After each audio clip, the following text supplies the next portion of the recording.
Buenas, espero que estén bien. Como habíamos explicado anteriormente, este módulo parte desde la etapa precolombina, pues si bien con la colonia se impuso un modo nuevo de pensar y relacionarse con el otro, la lógica tanto andina como amazónica que ya había permanece, sigue vigente aún en nuestro contexto y de hecho actualmente con los problemas que tenemos con nuestro planeta se estudia y valora sus presupuestos éticos, que al parecer son más amigables y armónicos no solo con el otro, sino también con la naturaleza. Bien, en primer lugar quisiera que nos contextualicemos en la historia, no solo para ubicarnos, sino también para comprender nuestro proceso de reflexión filosófica. Estas dos líneas de tiempo, una europea y el de estas tierras, nos muestran una vivencia, un proceso totalmente diferente. Es decir, en nuestro territorio conviven dos sujetos con proyectos distintos. Si bien partimos del Imperio Tihuanacota, tenemos una tradición cultural muy antigua que se conecta con otras culturas incluso más anteriores. El punto es que para que algo sea denominado historia, debemos dar constancia de ello. Sin embargo, dar constancia no solo tiene que significar que esté escrito, ¿sí? Esto es importante, pues la historia también se expresa y conserva en las producciones materiales que podemos conocer a través de la arqueología y eso no le quita autenticidad. Como ven, esta historia occidental tiene un recorrido diferente, se ha enriquecido con distintas civilizaciones, no solo la sumeria, sino también la egipcia, oriental, griega, etc. Todas ellas, a través de la escritura, la literatura, han ido expresando y respondiendo el modo de estar del ser humano en el mundo, el sentido de la vida, sus formas de relacionarse consigo mismo, con los demás y también con lo trascendente, lo divino. Podemos constatar esto en el poema de Gilgamesh, los poemas homéricos, en el Mahabharata o las analectas de Confucio también. En este sentido, con el tiempo, un modo de relación con lo trascendente, con lo divino, se hace más fuerte. Hablamos del cristianismo. Sabemos que influyó mucho, sobre todo en la Edad Media, esa sociedad totalmente teocrática que no permitía otro tipo de reflexión ni relación si es que no era en torno a ese Dios cristiano, es el que llega a estas tierras. Recordemos que en Europa la Inquisición estaba en su auge. Entonces, ese espíritu que cree tener la verdad única y la misión de enseñar su verdad y a su modo, choca pues con una lógica totalmente diferente, que se relaciona con lo trascendente de otro modo, sin contraposición de bueno o malo, sin dicotomías de puro e impuro o de material y espiritual. Las lógicas propias de estas tierras eran y son complementarias, incluyentes. Se es parte de un todo y no dueño del todo. Es una lógica de la conciliación, dirá Juan Dejo en el artículo sobre Guamán Poma de Ayala que ustedes tienen como lectura. Así, en 1532 iniciamos pues una historia común, pero a la vez paralela, que no es aceptada por igual por los colonizadores. Este modo de relacionarnos de la colonia, este modo de tratar al otro, sigue persistiendo en la actualidad, de frente o camufladamente, eso lo sabemos. Pero bueno, iniciamos este camino con diferentes proyectos y sobre todo con diferentes visiones de mundo. Sin embargo, así en paralelo, estos aspectos del quehacer filosófico que ustedes ven en la imagen se van expresando en la historia de diferentes modos. Por eso en esta primera unidad, las dos primeras lecturas nos narrarán líneas de tiempo, nos narrarán nuestra historia desde diferentes visiones. Las otras dos, ya en el contexto de la colonia, el quehacer filosófico tendrá que ver con la posibilidad del hombre de pensar su lugar en el mundo, su lugar concreto en este territorio. ¿Sí? Arzángel en su libro Historia de la Villa Imperial de Potosí creará un espacio simbólico que permitirá pensarse o soñarse como una nueva nación. Si bien recoge elementos netamente indígenas como el de la dualidad o Yanantín, refuerza este espacio sobre todo para el criollo.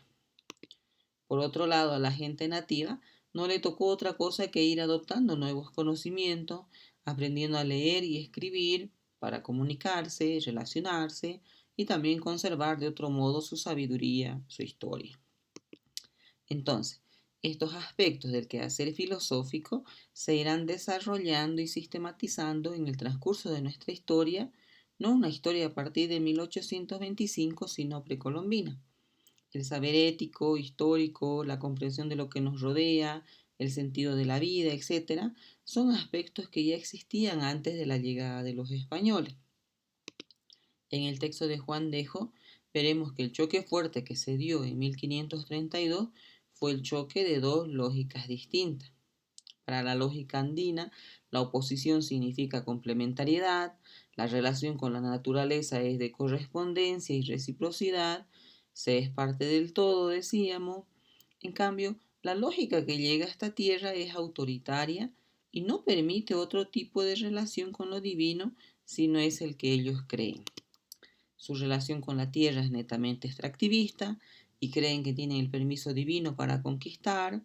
Mansilla, en el artículo que ustedes leerán, dirá que en el quehacer filosófico de esta época otra vez se muestra que hay una distancia entre la teoría y la praxis de la reflexión filosófica, pues por un lado se pregona igualdad de todos los seres humanos ante Dios y por otro creían tener la legitimidad de la conquista, ¿no? Entonces, los escritos de Guamán Pomada Ayala muestran el esfuerzo por conciliar aspectos y enfoques entre las visiones de las dos culturas, así también Arsanz, con la iconografía más difundida en la época colonial, la Virgen Cerro, que ha suplantado a las divinidades indígenas por las cristianas, le permite relativizar los atributos religiosos de la Virgen para hacer de la ciudad de Potosí un espacio mítico, un espacio milagroso, fecundo, que posibilita el nacimiento de un nuevo sujeto nacido en esta tierra. Hablamos del criollo. Ahora es necesario hacer notar que no es que ningún niño haya nacido en esta tierra. Los indígenas ya vivían ahí mucho tiempo, pero para Arsanz era importante que esa tierra sea fecunda para su sujeto criollo. Bueno, teniendo claro que este enfrentamiento fue sobre todo un choque de dos lógicas distintas, de que estos dos sujetos, hablo de los indígenas y los españoles, ahí los incluimos a los criollos y mestizos, ¿no? Ninguno de ellos se incluían en un solo proyecto, en un proyecto conjunto, pues no era posible, como mencionamos antes, tenían una visión de mundo totalmente diferente, ¿sí? Y eso impedía tener un proyecto conjunto. Si bien en determinados acontecimientos hubo cierta unión, entre comillas, estas siempre terminaron relegando al indígena, ¿sí? Lo mismo pasa en 1781, hubo días de acuerdos entre indígenas, criollos y mestizos en contra del español, pero esto termina en traición.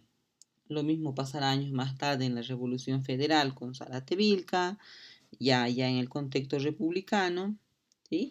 Contemporáneamente, hablando de la Guerra del Chaco, esta permitirá otro tipo de conciencia, más global y más o menos profunda, pero esto lo hablaremos en la segunda unidad.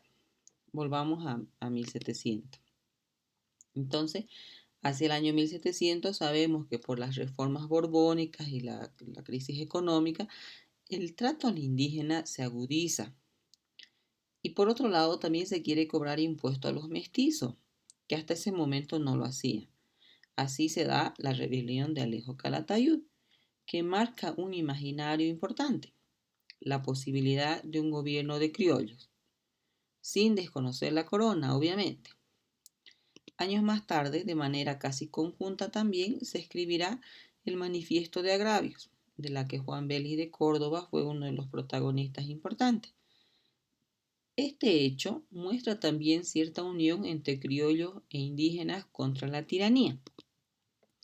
Este manifiesto se divide en tres partes: reprocha la tiranía, restitución de la tierra y suprimir la privación del indígena de vivir su vida con su esposa, hijos, cultivo, animales, etc., pues su vida en esa situación estaba predestinada a la muerte, ya sea en la mina o sirviendo a los españoles, ¿no? Este manifiesto revela aspectos del quehacer filosófico no solo por parte de los españoles o criollos, sino también de los indígenas. Pues la filosofía tiene que ver con la lucha, con el conflicto, con la búsqueda de justicia, pues es un saber crítico y también es un saber racional. Por otro lado, hablando del rol del pensamiento de la universidad, vemos que en la primera etapa de la colonia, la universidad es un baluarte del escolasticismo en las que las leyes civiles entran en conflicto con las leyes eclesiásticas. Sin embargo, en una segunda etapa se habla ya de derecho indiano, pero con las incoherencias que mencionamos anteriormente. Si bien los pensadores reconocían derechos en los indígenas y admiraban su forma organizacional, también legitimaban las acciones de los españoles por la responsabilidad que Dios les había dado de conquistar, ¿no? Bueno, ahora quiero que nos enfoquemos en este acontecimiento de 1780-1781. Sabemos que el cargo de cacique era de linaje desde el Tahuantinsuyo, ¿sí? Y eran los responsables del cobro de tributo y en la época de la colonia también eran los que proveían de gente para la mita. Entonces, a finales de 1779, a Tomás Catari le quitaron el cargo de cacique de Chayanta y este reclama ante la corte de Charcas para que le devuelvan el cargo, pero no le hacen caso. Y se va hasta el virrey de La Plata. Hace un viaje de 2 meses a pie y el virrey le da la razón a su pedido. Vuelve a Charcas, pero igual no le hacen caso. De ese modo se va armando la revuelta. Obviamente a traición matarán a Tomás Catari. Y a pesar de que hubo muchos muertos en ambos bandos, la lección que sacan los españoles no es pues de, pucha, era que hubiéramos hecho caso a la ley, sino más bien la lección que sacan es que debimos reprimirlo antes. ¿Sí? Entonces, ante la muerte de Tomás Catari, se da pues una serie de revueltas en la región de Oruro, en ese tiempo se llamaba San Felipe de Austria, en contra del dominio español. Y surgirán varios líderes, entre ellos Julián Apaza, que tomará el nombre de Tupac Katari. A finales de 1781, Julián Apaza, que quizá por su actividad de comerciante y visitar varios pueblos, era consciente del maltrato hacia los indígenas, ¿no? Entonces él se une a la lucha. Recordemos que en estos mismos años, al igual que Tomás Catari, Tupac Amaru está haciendo la revuelta de reivindicación en el sector de Perú, ¿sí? Julián Apaza va a tomar el nombre de Tupac Katari, ¿no? Uno es de origen quechua y el otro de origen aymara, y junto a su esposa y su hermana organizan el cerco a la paz. Recordemos que este cerco ha durado 4 meses y ha sido terrible para los criollos y españoles. Se dice que llegaron a comer hasta el cuero de sus petacas, ¿no? Bueno, sabemos cómo murió Katari, cómo murió Bartolina Sisa y Gregoria Pasa. El punto es que estos movimientos libertarios de 1780 a 1781 demostraron que el poder colonial podía vencerse. Y si bien no tuvo el éxito que se esperaba, pues cuando los indígenas reclamaron supresión de los tributos y redistribución de tierras, se inició otro conflicto, ¿no? Ya entre los indígenas y los criollos. En ese sentido, para los indígenas el enemigo no solo va a ser el español, sino también el criollo, ¿sí? Sin embargo, esta rebelión ha sembrado la semilla de la liberación, no solo para el contexto andino. Recordemos que en 1804, en la región de los Llanos, Pedro Ignacio Muiva y sus compañeros desconocieron también la autoridad del gobernador español, ¿ya? Otra cosa importante, que si bien Tupac Amaru en el sector del Perú eh, hace un pacto con los españoles, Tupac Katari no hace ningún pacto, no negocia sus peticiones iniciales y esta acción de Katari va a ser un detalle grande, pues sus seguidores entienden que esa lucha continúa. Sabemos que actualmente el movimiento catarista es muy importante y fuerte en Bolivia. ¿Sí? Así llegamos a las diferentes rebeliones independentistas y se funda una república que no tiene carácter nacional.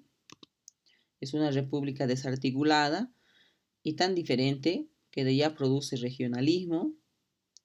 16 años de guerra permanente producen devastación en la economía. De hecho, solo se mantiene por el tributo indígena. Al nacimiento de la República, el 75% de la población era indígena.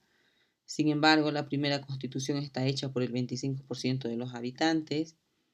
Se dice que para ser considerado parte de ese 25%, para ser considerado ciudadano, tenías que ser varón, hablar español y tener renta de 800 pesos, ¿no?